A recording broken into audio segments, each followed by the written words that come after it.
आपण बारामतीला पोटनिवडणुकीच्या प्रचाराच्या निमित्तानं चाललोय, परंतु जाता जाता आपल्या जर फोन आला आणि सांगितलं बारामतीची पोटनिवडणूक रद्द झाली आणि बारामतीमध्ये दादा आले, ही जर पावलं आणि हे जर आपल्याला पाहायला मिळालं तर आपल्या आयुष्यात सगळ्यात मोठा सोन्याचा जीवन आपला.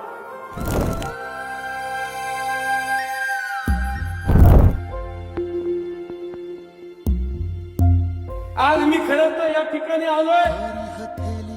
तुम्ही सुनीता वहिनींना भरवून मतदान करा,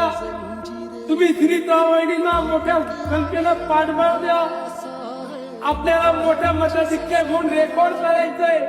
हे सांगायला मी या ठिकाणी आलो अजिबात नाही. आज बारामतीकर तुम्हाला सांगतो, लहानपणी मोठा घास तुमचा असला तरी माफ करा, परंतु आम्हा सर्व आमदारांचं भवितव्य, दादांवरती प्रेम करणाऱ्या लाखो कार्यकर्त्यांचं भवितव्य जे त्यावेळेला दादा गेले त्यावेळेला अंधारमय झालं होतं, त्या अवघ्या 4 दिवसामध्ये प्रकाशात आणण्याचे काम या आदरणीय सुनीता वहिनी केलं. ज्यांनी पाठिंबा दिला, त्यांनी आपल्या फोन नावाने घेतले, त्यांचा आपण ऋण व्यक्तच करू, परंतु ज्यांनी खऱ्या अर्थाने ही निवडणूक लढण्याची वेळ आणली यांनाही समजेल आणि महाराष्ट्राच्या प्रत्येक विरोधकाला आणि सत्ताधाऱ्याला देखील समजेल दादाचा वादा काय होता आणि दादा होतय म्हणून महाराष्ट्र होता, महाराष्ट्राचा विकास होता.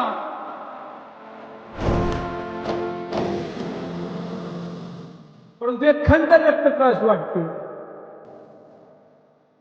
आज दादा नाहीये, बारामतीकर फक्त तुम्ही आता पोरके झालेला नाही, फक्त मावळ पोरका झाला नाही, अख्खा पुणे जिल्हा पोरका झालाय.